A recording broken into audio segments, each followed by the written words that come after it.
Pues seguimos y lo hacemos ahora lanzándonos a otra de las profesiones. Como hemos dicho, vamos a hacer el taller al final, vamos a dar las claves de estas profesiones en el taller que va a tener lugar al final de la jornada para conocer todos esos datos prácticos. Y si estáis interesados en la profesión de Vicente, no os lo podéis perder, y también la que vamos a conocer ahora.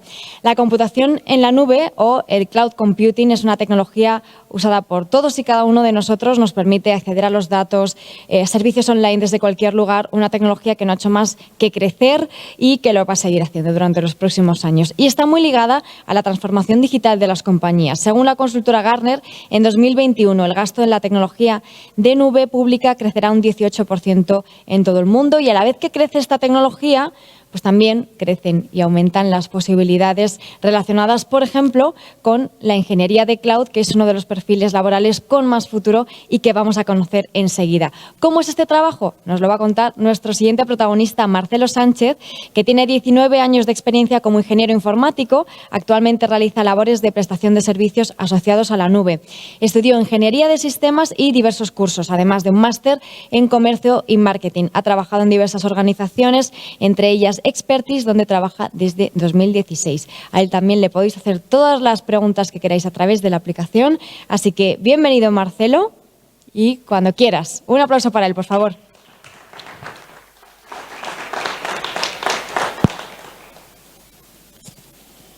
Hola a todos.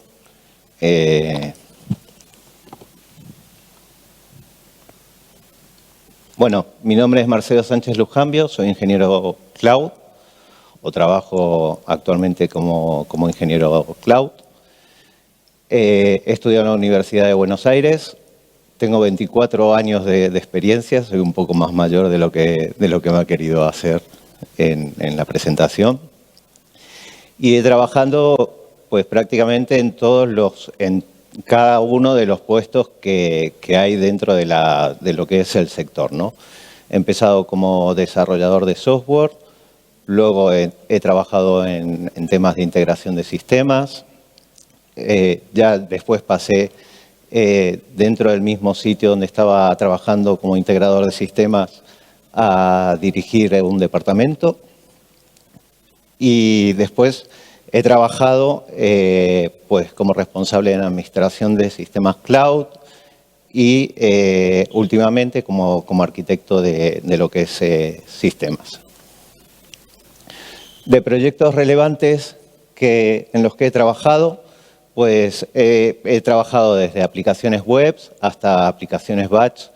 En la mayoría de los proyectos en los que he estado era para el sector de banca o de administración pública, y he desarrollado pues las diferentes funciones que hay dentro de los proyectos, ¿no? Desde desarrollador, junior, hasta la parte de dirección y de responsable de lo que es el proyecto.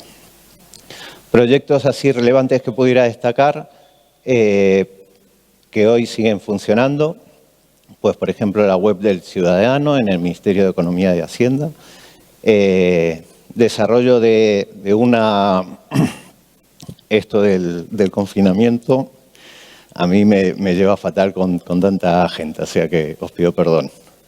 El tema de una aplicación para todo el mantenimiento de naves para lo que es el Ministerio de Defensa y Ministerio del Interior. Luego he pasado a la parte de banca y he trabajado en el sector de banca en diferentes proyectos, empezando por el Banco Santander, donde he trabajado en el departamento de admisión de riesgos, y ya después en el Banco Popular, llevando temas de infraestructura, en la parte de arquitectura. ¿A qué me dedico realmente ahora como ingeniero cloud?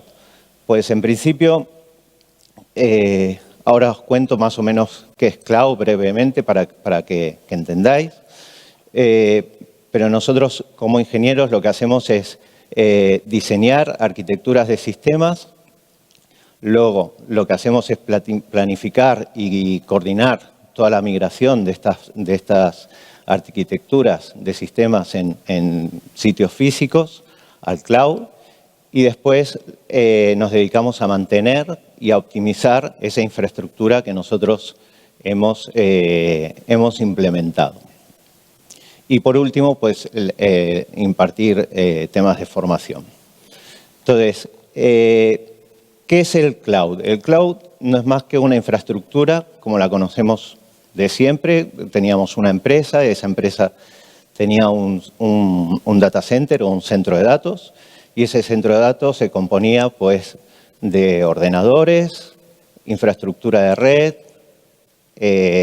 sistemas, o sea, software que estaba corriendo en esos ordenadores, datos, bases de datos para almacenar, y todo eso estaba metido dentro de una edificación que a mayor era la empresa, pues se requerían mayores medidas. Por ejemplo, tenían que ser sitios que sean inífugos, tener sistemas de backend en cuanto a temas de electricidad y red, por si se iba para seguir funcionando. Luego tenían que mantenerse refrigerados. Y todo esto lo que hizo fue trasladar a un sistema que sea en la nube. ¿Cómo empezó? Pues uno de los primeros, vais a ver que yo en la presentación pongo diferentes modelos de cloud, las más conocidas, que son la de Microsoft, Azure, Amazon Web Services de Amazon, Google Cloud, IBM y Oracle. Una de las primeras fue Amazon. Amazon nació como vendiendo libros y tenían sus aplicaciones para vender libros y tenían una infraestructura montada que estaba sobredimensionada y se dieron cuenta que en determinadas horas pues esa infraestructura estaba desaprovechada, no se utilizaba. Entonces empezaron a comercializar esa infraestructura en diferentes modelos de servicios para ofrecer pues, almacenamiento de datos, almacenamiento de aplicaciones o solamente el tiempo de proceso de las máquinas. Poco a poco, pues, el resto de empresas fue implementando este tipo de servicios y hoy por hoy lo que se vio es que aporta muchísimos beneficios, no solamente económicos, porque ya las empresas no requieren de disponer esos centros de datos en local, en sus instalaciones, sino que los tienen en instalaciones de terceros, con todas las garantías. Y aparte, estas instalaciones de terceros, como ya son empresas que prestan servicios, cumplen con muchísimas normas, que esas normas luego se trasladan a las empresas, lo que hace que estas empresas pues, sean más seguras y estén mejor vistas. Un ejemplo en el que estuve vinculado, fue en la migración de todas las aplicaciones web del Banco Popular en su día, o de la mayoría de las aplicaciones de Banco Popular a lo que era cloud. Y el Banco Popular en concreto, en este caso, ellos tenían su propio centro de datos. Ese centro de datos se conectaba con todas las oficinas, pero aparte tenían otro centro replicado exactamente igual en otra parte, por si ocurría algún accidente en ese edificio, si había un incendio o ponían una bomba o lo que fuera, pues poder seguir dando servicios. En este caso era Banco Popular, estaba en el IBEX, pertenecía a empresas cotizadas del IBEX 35 y el IBEX, por ejemplo, pide determinados requerimientos a las infraestructuras de sistemas de las empresas cotizadas, con lo cual toda la migración al cloud a la empresa le significó pues, ahorros en cuanto a alquiler no solamente de espacios, sino también de maquinaria, porque, por ejemplo, necesitaban alquilar generadores para tener instalados por si en algún momento pues, se iba la corriente. ¿Cómo comercializan estas empresas cloud? sus servicios. Básicamente hay 3 modalidades que son las que se comercializan. Se conocen como PaaS, IaaS y SaaS. PaaS es plataforma como servicio. Recién habéis tenido a un desarrollador de aplicaciones. Pues, por ejemplo, PaaS lo que ofrece es toda una infraestructura para que él pueda realizar ese trabajo, sin necesidad de que él tenga que tener una máquina instalada con todo el software necesario. Si él está simulando pues, una aplicación para una empresa que requiere diferentes bases de datos, conectividad con diferentes tipos de aplicaciones y servicios, lo que hace Cloud es ofrecerle todos estos servicios dentro de un paquete y él solamente necesita conectar hacia ese servicio. IaaS es infraestructura como servicio. Y este es el caso, por ejemplo, que yo os contaba recién del Banco Popular.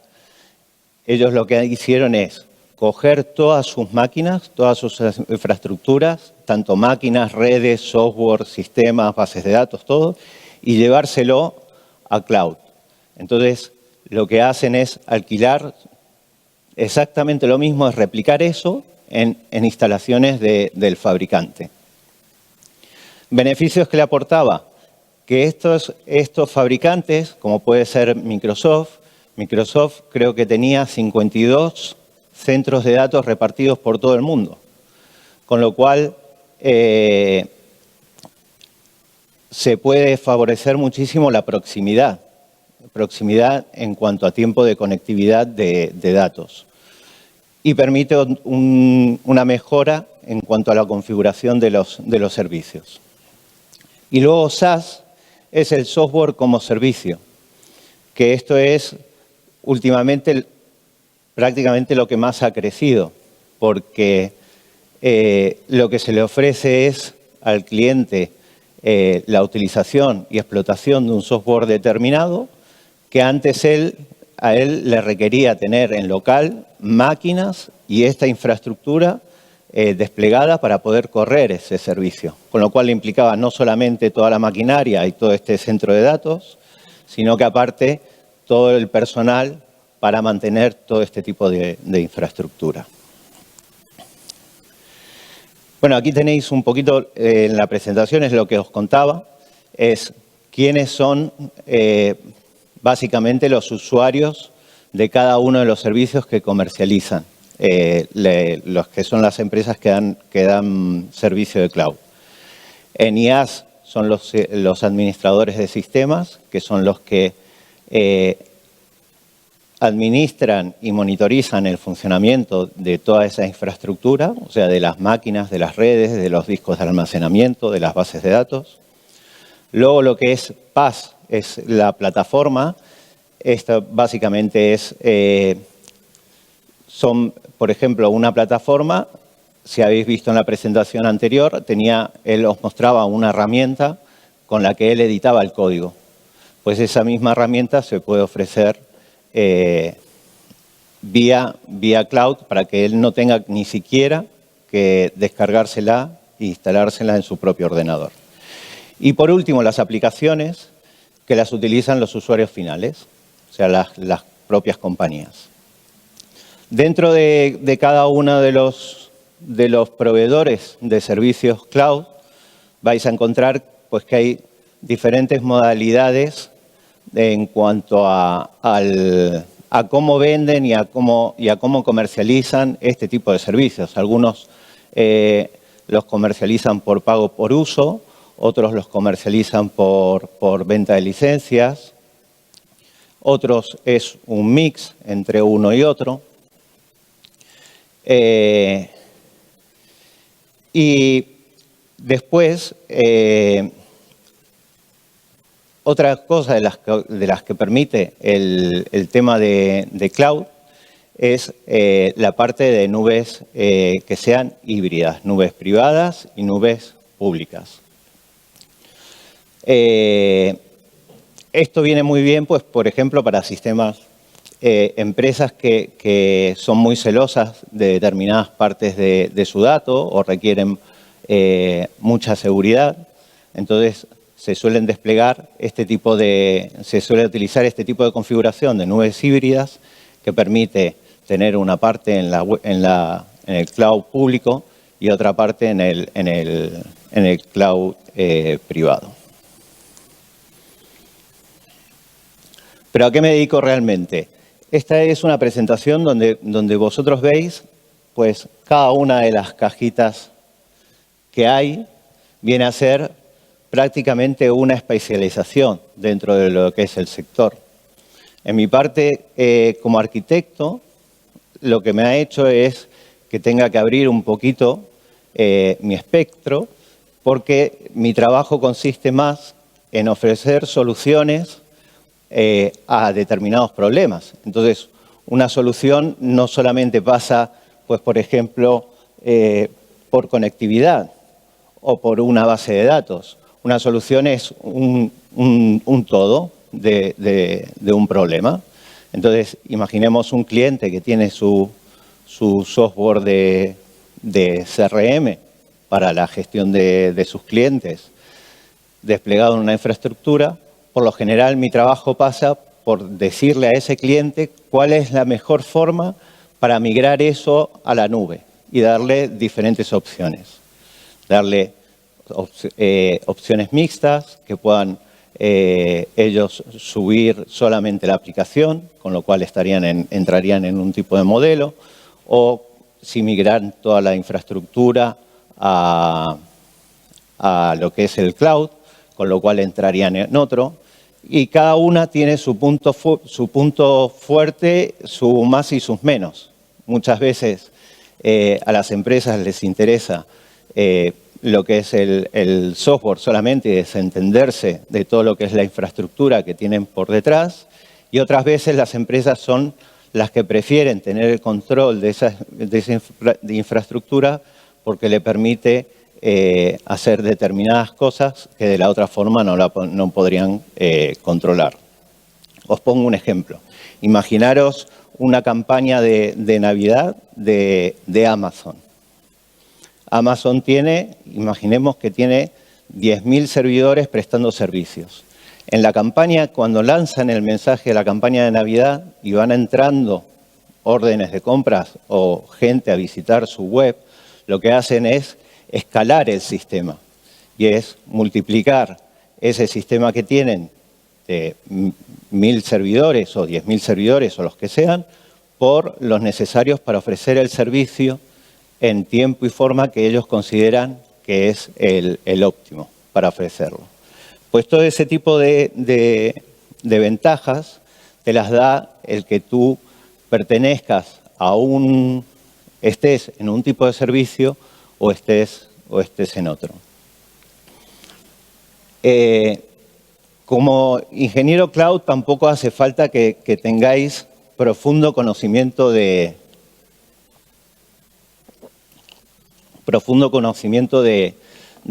cada una de las cajitas estas que yo os he puesto aquí, sino que tenéis que tener unos conceptos básicos. Y, por ejemplo, en mi caso sí que me ha ayudado que he pasado anteriormente por diferentes tipos de estas herramientas, entonces las conozco. Pero no tenéis obligación, sino que tenéis que tener una base de conocimiento, de saber más o menos cuál puede ser una arquitectura óptima y en función de eso buscar luego la solución dentro del abanico de soluciones. En este caso, el que os pinto aquí es la parte de Azure. Yo, por ejemplo, estoy especializado en lo que es el cloud de Microsoft Azure. Cada una de estas aplicaciones de cloud pues es un mundo, porque ofrecen muchísimos servicios, muchísimas aplicaciones y la forma en la que llega el cliente al final, pues también cambia. Entonces, por lo general, la gente se especializa en una marca en concreto. Entonces, ¿cómo hacemos nosotros? En el caso más típico últimamente es migraciones. De hecho, con el tema de la pandemia, todo este tema de migraciones pues aumentó muchísimo, pues todas las empresas lo que se vieron con la necesidad, o la mayoría de ellas, de ofrecer teletrabajo. Y la forma de hacer de ese teletrabajo es publicando sus plataformas y haciendo accesibles a sus plataformas internas para que la gente pueda trabajar desde sus casas. Entonces, la primera fase nosotros, dentro de lo que es un proyecto de migración, por lo general se hace primero una actuación comercial, luego se ejecuta un pequeño piloto o una demo donde nosotros mostramos más o menos una aproximación de qué puede estar necesitando el cliente y con lo cual conversamos con él y vemos si se acerca a su solución. Y ya una vez que nos contrata, entramos con la situación de análisis actual. En este punto nosotros lo que hacemos es una consultoría dentro de las empresas y identificamos cada uno de los elementos de su infraestructura. ¿Cuántos servidores tiene? Dentro de esos servidores, ¿qué sistemas de operativos corren sobre estos servidores? ¿Qué versiones de estos sistemas? ¿Qué tipo de garantía tienen sobre los ordenadores y qué servicio de mantenimiento tienen contratado? Luego, dentro de estos servidores, ya una vez que tenemos identificados el número de servidores, los vamos separando por grupos para ver qué aplicaciones están desplegadas en cada una de ellas o para qué se utilizan. Por lo general, nos encontramos con servidores de aplicaciones, servidores de software de negocio, como pueden ser sistemas de gestión o sistemas de CRM.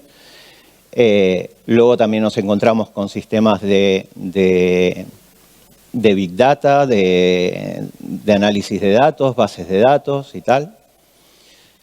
Y luego también identificamos pues, qué conectividad tienen estas máquinas, cómo interactúan entre ellas. O sea, qué aplicaciones se conectan contra qué bases de datos, en qué momento lo hacen y a qué velocidad lo hacen o cómo se ejecutan. Todo esto lo sacamos, además de para saber y entender cuál es la situación actual dentro de lo que es el cliente, pues posteriormente, cuando se realiza la implementación y la entrega al cliente del proyecto, el cliente puede decir, oye, mis bases de datos pues son muy lentas y me las has migrado mal. Entonces, nosotros tenemos en la parte inicial, tenemos todas las métricas de cómo circulaban los datos en su red, qué tipo de fragmentación tenían sus bases de datos, si había datos corrompidos, si había datos que no servían, pues diferentes cosas.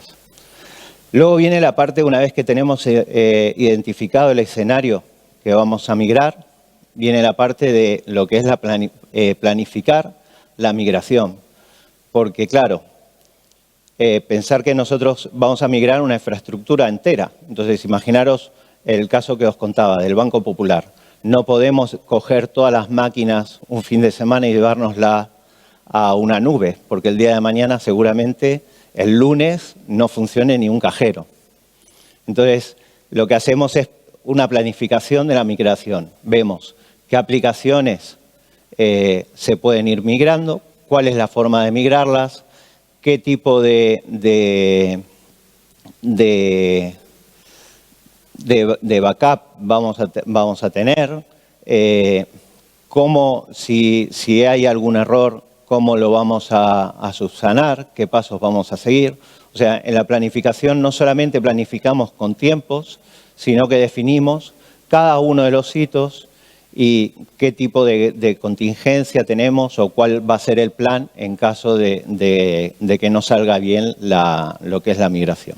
O sea, no solamente planificamos lo que es la migración, sino que también planificamos la marcha atrás para revertir esos cambios y poder seguir dando servicio en el caso de que haya errores.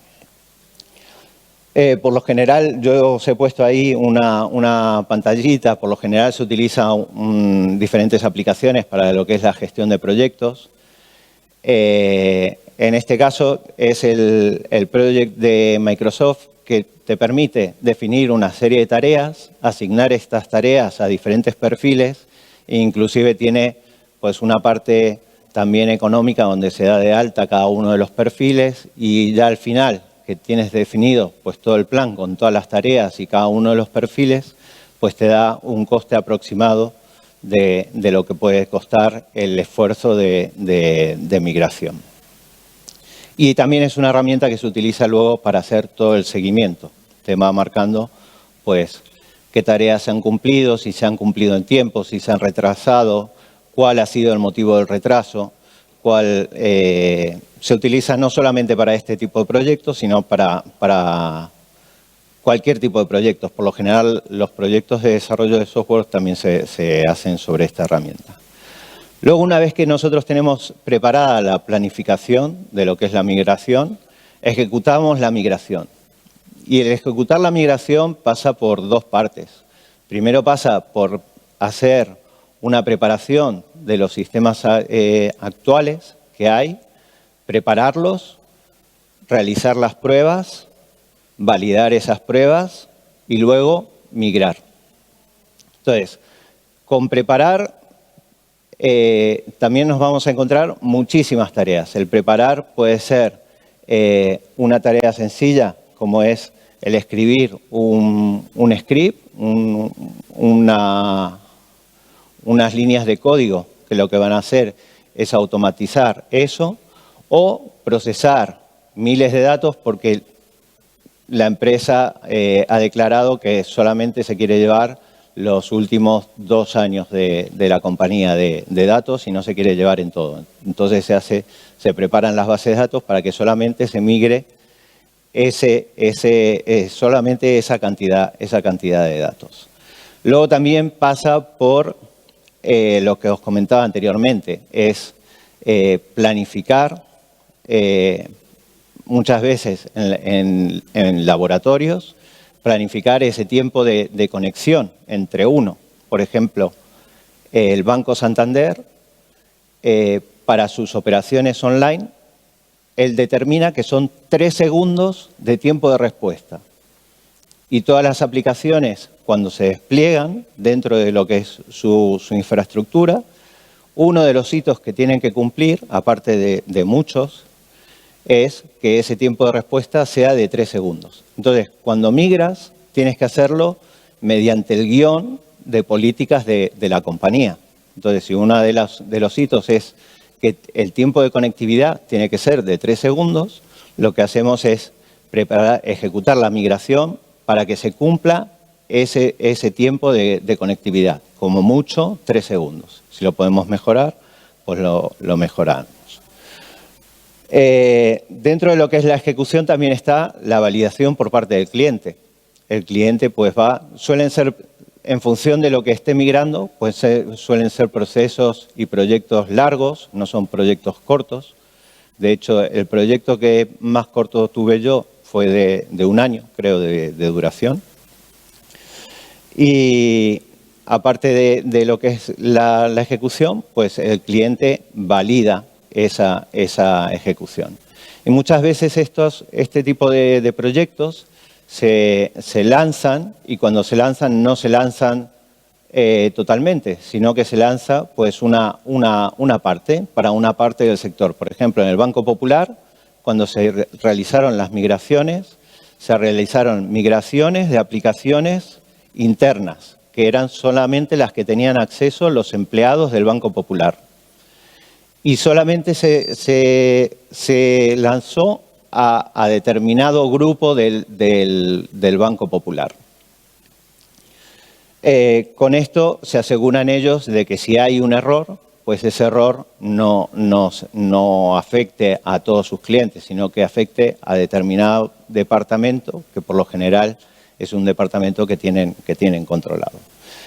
Una vez que nosotros ejecutamos lo que es la migración, viene la transición a los departamentos técnicos de administración de sistemas y de operaciones, que son los que van a administrar y modificar el servicio en función de las necesidades que ellos tengan. Pero por lo general lo que hacen es monitorizar y identificar alertas o errores y tratar de solucionarlos.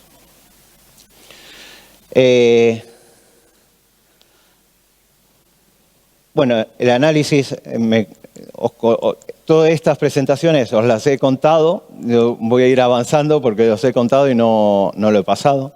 Aquí tenéis un ejemplo de, por ejemplo, lo que es la parte de monitorización, de cómo se mantienen y se monitorizan las aplicaciones. Y estas son las típicas pantallas que podéis ver en los centros de operaciones, de control, que os van mostrando pues, diferentes parámetros de las aplicaciones, tanto de uso de procesadores, uso de memoria, uso de red, conectividad, el flujo de datos que hay en la red, el volumen de datos que está circulando por la red y cómo se va explotando esta infraestructura.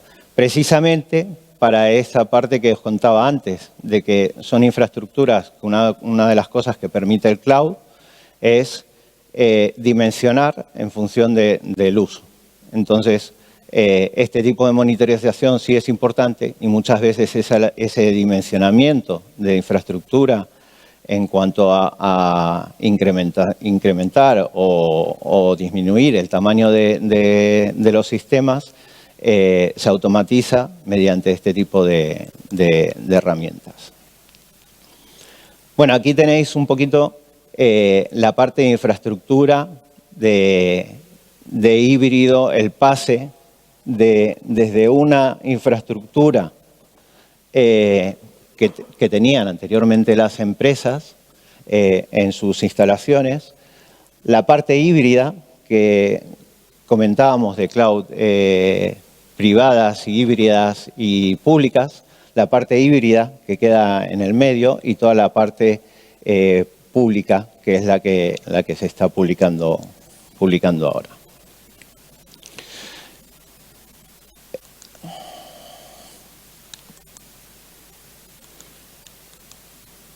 Bueno, aquí os muestro ejemplos de aplicaciones que utilizamos para monitorizar y son aplicaciones que nos suelen disparar alertas y aparte se puede incluir determinado tipo de automatismo para que muchas acciones de mantenimiento las realicen de forma automática. Por ejemplo, si tienen que descomprimir un disco, pues ese disco, en cuanto salta la alerta, lo que puede hacer, en vez de que alguien se conecte directamente para ejecutar esa desfragmentación, pues se ejecute un código que lo que hace es desfragmentar el script, desfragmentar el disco. Entonces, y por último, a lo último que me dedico es la parte de formación interna, tanto a compañeros de la empresa como por lo general, departamentos tecnológicos de clientes. Y yo particularmente me dedico a tres sistemas muy concretos en cuanto a lo que es formación y luego a la parte de dirección de proyectos.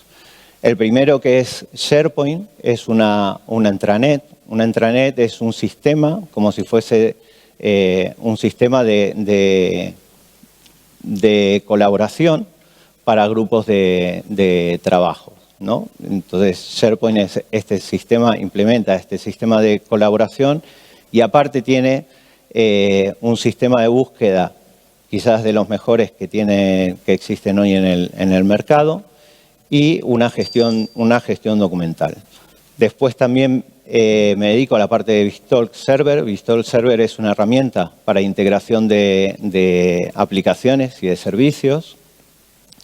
Y Microsoft Exchange es un servidor de correo electrónico. yo me formé yo empecé a trabajar, evidentemente cuando yo estudié, Internet empezaba a andar y toda la informática, estamos hablando de los 90, principios de los 90, yo terminé de estudiar en el 95 y yo creo que nadie imaginaba en aquella época que Internet llegaría a lo que iba a llegar o que los sistemas o la propia informática iba a llegar a lo que iba a llegar. Entonces, yo estudié en la Universidad de Buenos Aires y luego me especialicé en lo que fueron mis proyectos, me fueron llevando al cloud. O sea, yo en ningún momento tomé la decisión de decir voy a ser ingeniero cloud. O sea, a mí los proyectos me llevaron a la posición en la que estoy. Primero entré como desarrollador en banca. Dentro de este desarrollador de banca vi que uno de los problemas era la parte de integración de sistemas. El banco que trabajaba era un banco argentino con sede en España y la integración de sistemas era complicada. Entonces me interesé por esa integración de sistemas, ahí conocí el producto de Vistol Server, que es para integración, empecé a trabajar con él, luego ya entré en la parte de desarrollo, llevé los equipos. Una vez que llevé los equipos ya conocía tanto la infraestructura que pasé a administrar esa propia infraestructura. Y a medida que la infraestructura se iba transportando a lo que es el cloud, de las grandes empresas fueron las primeras que migraron sus servicios, pues yo fui entrando dentro de lo que es cloud. Entonces, pues en mi caso, no lo decidí, sino que me llegó. Y sí necesité formación. Y la mejor formación, pues las ofrecen directamente las propias empresas. En mi caso, estas son las certificaciones de Azure que tengo. Actualmente sigo formándome.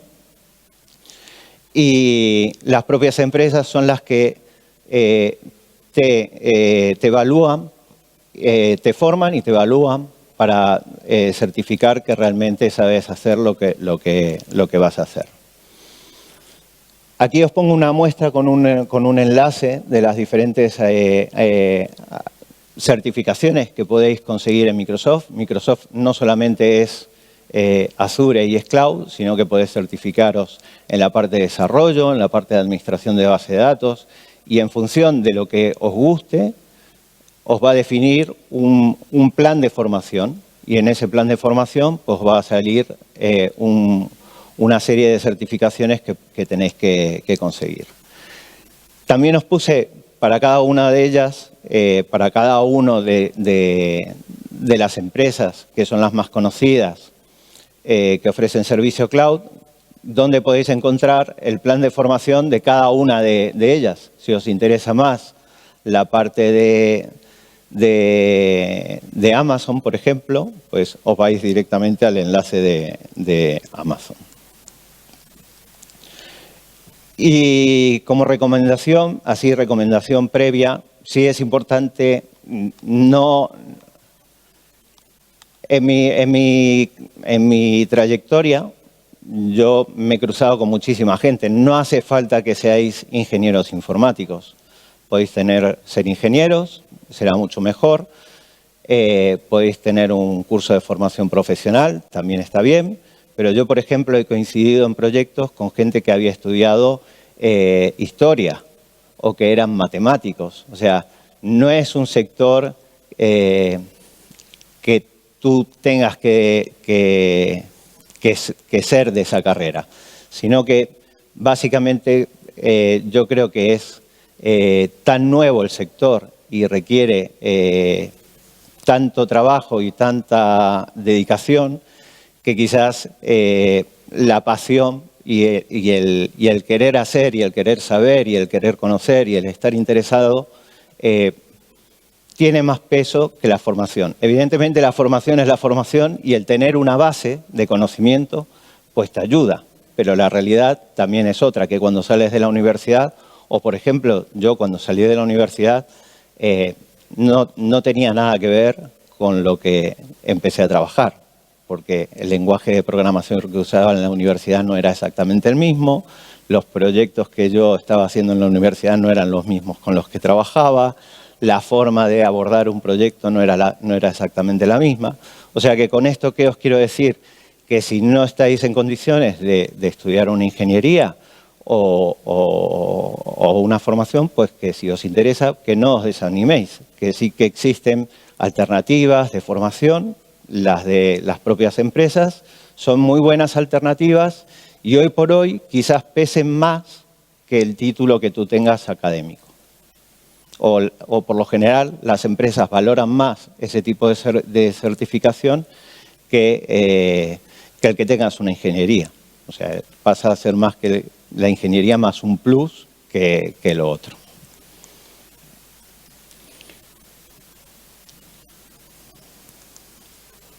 Me he quedado corto. Pues Marcelo, muchísimas gracias. Se nota que te gusta tu trabajo, aunque has ido llegando, como nos decías, proyecto a proyecto. Esto es algo que suele pasar, ¿no? Sí, cada vez suele más. Al final el mercado es un mercado que está muy vivo. Dentro de las profesiones es una profesión muy nueva. O sea, no solamente la de ingeniería, sino todo lo que es tecnológico, pues va cambiando año a año.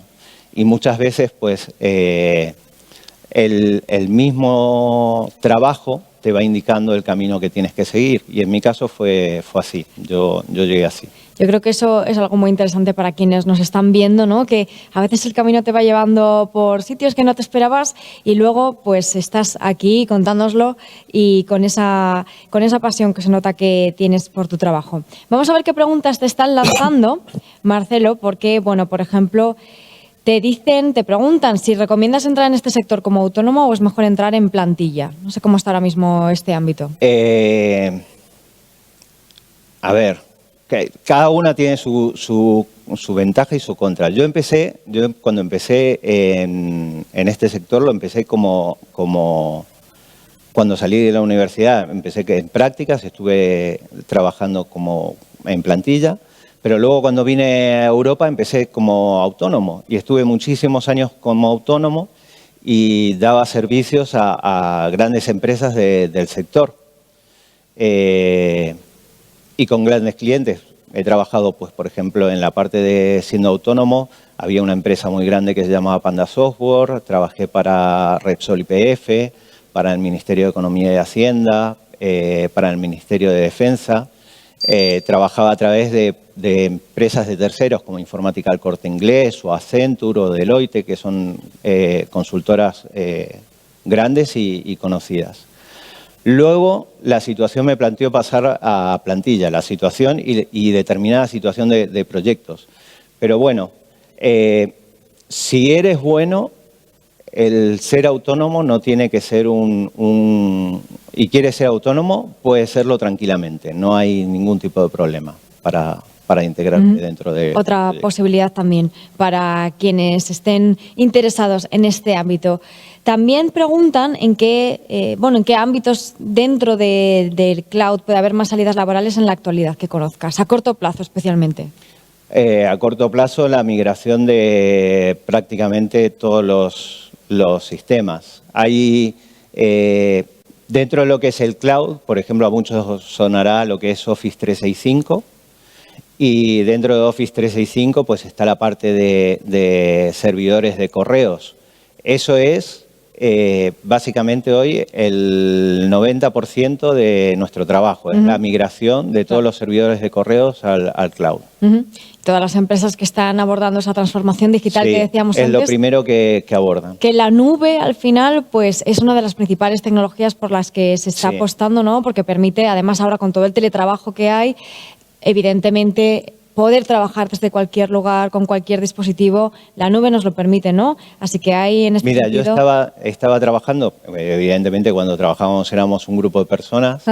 Y claro, con el tema de la pandemia, pues cada uno fue a trabajar a su casa. Y yo había trabajado con compañeros y coincidí ahora casualmente en proyectos de nuevo y dice, bueno, nos juntamos tal día y vemos y revisamos. Y dice, uno decía, yo no puedo, yo estoy en Asturias, otro estaba en no sé dónde. O sea, claro, al final pues lo que te permite la tecnología es eso, es el poder trabajar de otra forma y que, bueno, viene también en parte bien para todo lo que es Sin duda. la parte de Sin duda. conciliación familiar, ¿no? Y de volver a tu tierra, que aquí en Madrid pues hay mucha gente que no es de aquí, que Por supuesto. por razones laborales está aquí. Y vosotros, los que trabajáis en este entorno cloud, sois los que nos permitís todo esto, Sí. los que permitís que exista esta tecnología y que se desarrolle esta tecnología. Una última pregunta muy rápida y acabamos porque se interesan por el tema de la FP, ¿no?